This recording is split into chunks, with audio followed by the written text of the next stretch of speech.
quel que soit ce que tu fais, sache que Dieu le Père ne veut que ton cœur. Amen. Wow. Quel que soit ce que tu fais, Dieu dit qu'il veut quoi? Ton cœur.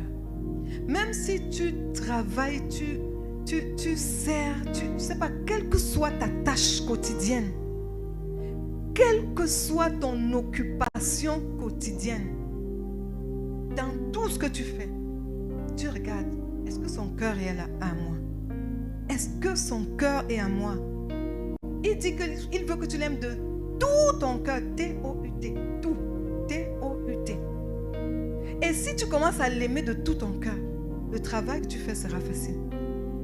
L'éducation de tes enfants sera facile. Quand tu aimes Dieu, il t'allège.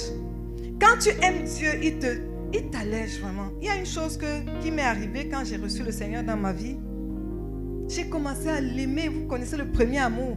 Il décrit ça dans Apocalypse 2. Tu es tellement amoureux. Et qu'est-ce qui s'est passé? Il a allégé mon programme de travail. Il m'a permis de comprendre la gestion des finances à une autre dimension. Pourquoi? Il me libérait pour que je passe du temps avec lui. Quand tu aimes Dieu profondément, il rend la tâche facile. Parce qu'il sait que tu vas vouloir te libérer pour venir dans sa présence. Donc si tu veux apprendre à vite faire la cuisine, bien préparer, apprendre à bien ranger ta maison et vite, prends du temps dans l'adoration. Prends du temps dans l'adoration. Parce que quand tu vas prendre du temps, tu vas adorer. Il va te faciliter, il va te raccourcir le temps. Tu vas te rendre compte que tu fais d'autres choses aisément. On va se demander, mais comment les gens peuvent gérer le travail, gérer les enfants, gérer tout, gérer le ministère? Qu'est-ce qui se passe? Tu ne gères pas le ministère par contrainte, mais par amour pour Dieu. Et pendant que tu le fais par amour pour Dieu, il te donne, il facilite les choses. Ce que tu devais faire en un mois, il te fait faire en une semaine. Le secret, c'est d'aimer Dieu. Ton travail est peut-être pénible. Tu n'arrives pas à gérer ton travail. Je ne sais pas quel travail tu fais. Même si c'est vendre les choses au marché. Alors là, si tu veux avoir une bonne recette, si tu veux vendre, si tu veux aller vendre je sais pas, la nourriture, tu as cuisiné, que ce soit bon goût, prends du temps dans l'adoration. Commence à dire, Seigneur, tu es merveilleux. Pas pour calculer, hein? Pas pour calculer. Mais apprends à aimer Dieu.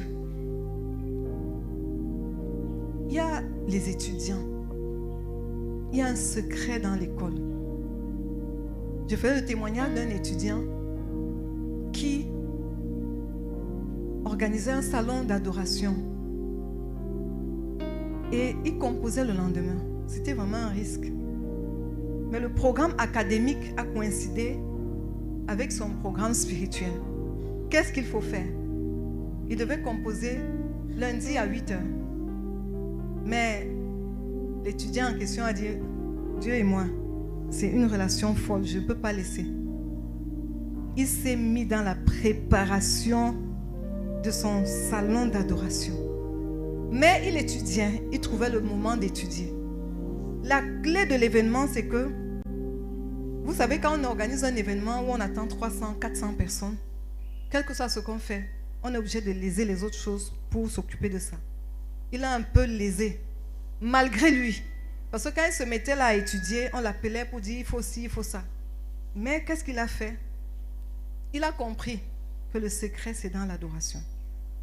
Il s'est donc mis vraiment dans son travail d'adoration. C'est quelqu'un qui affectionne ça. Il s'est plongé, il s'est abandonné dans l'adoration. Ils ont fait leur soirée d'adoration. Les étudiants qui ont manqué la soirée d'adoration, parce qu'il y avait compo à 8 h, lui, il était dans l'action. Ils étaient 3, dans le feu de l'action. Ils ont fini la soirée d'adoration. Et Dieu a fait quelque chose. Touche ton voisin, dis Dieu a fait quelque chose. Le Seigneur a permis qu'une étudiante le sollicite. Explique-moi. S'il te plaît, traite un peu l'épreuve si tu m'expliques. Il est fatigué après la soirée d'adoration, il veut dormir. Le Saint-Esprit dit, ne dors pas. Ne dors pas. Il s'est réveillé, il a traité. Qu'est-ce qui s'est passé? Il va à 8 h. C'est l'épreuve là qui est venue. C'est l'épreuve là qui est venue. Le Seigneur lui a donné les preuves, lui a donné les réponses. En plus, elle lui donne avec les questions, avec les réponses. Dieu lui a donné l'eau. Amen. L'eau propre. Et à la pause, la même étudiante vient dire que, pardon, explique-moi encore telle chose, explique-moi. Au détour, il dit qu'il allait acheter le jus pour se désaltérer. C'était même pas son chemin, elle le croise encore. Elle attrape, explique-moi. L'après-midi, qu'est-ce qui vient? Ce qu'elle a expliqué. Le même jour, Dieu a fait quelque chose d'extraordinaire. Pourquoi? Parce qu'il adore Dieu. Parce qu'il ne perd pas le temps avec Dieu. Il ne peut pas chanter. L'adoration, ce n'est pas le chant. L'adoration, c'est l'expression de l'amour qu'on a pour Dieu. L'adoration, c'est l'expression de la reconnaissance qu'on a pour Dieu. Père, je t'aime. Mon Dieu, mon roi, j'aime être dans ta présence. J'aime vraiment ta présence. Et qu'est-ce que Dieu a fait? Il a laissé toutes les créatures pour venir habiter en toi. Ne pas aimer Dieu, c'est mépriser l'être suprême qui est en toi. C'est ignorer ton amoureux. Si tu es avec ton mari ou ta femme à la maison, il sort le matin, il ne vient pas te voir. Il ne vient pas causer avec toi. Il ne vient pas te tenir. Il ne vient pas te faire un câlin. Il sort tous les jours. Où elle sort? Elle part, elle revient, elle part, elle revient. Tu vas dire qu'elle te méprise, non? C'est la même chose que nous faisons sans le savoir avec Dieu. Il est en nous, il veut l'adoration. Il veut que le matin, tu lui fasses un câlin. Il veut ça. Il est là, mais tu l'ignores. Tu es pressé de sortir, pressé d'aller chercher l'argent, pressé de vaquer à tes occupations, pressé d'aller laver les assiettes, pressé de ranger ta maison. Et tu ignores celui qui a laissé tout pour venir s'établir en toi.